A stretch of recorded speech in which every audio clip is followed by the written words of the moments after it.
എങ്ങോട്ടാ യാത്ര? അതും ഈ രാത്രിയിൽ?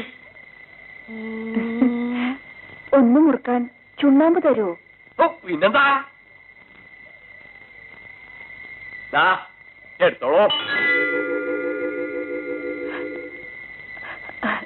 ഇതെന്താ, ഞാൻ യക്ഷിയോ പിശാചോ ഒന്നുമല്ല.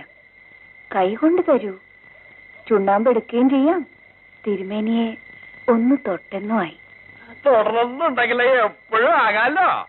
രാത്രിയിൽ ചുണ്ണാമ്പ് കൊടുക്കണത് കത്തി കൊണ്ടാകണേ. ഓ, എങ്കിലെനിക്ക് മുറുക്കണ്ട. നമ്മുടെ കൂടെ വരണമെന്നുട്ടോ ഇല്ലത്തേക്ക്. ഓ, ചുണ്ണാമ്പ് തരാത്ത ആളിന്റെ കൂടെ വന്നിട്ട് എന്താ മെച്ചം?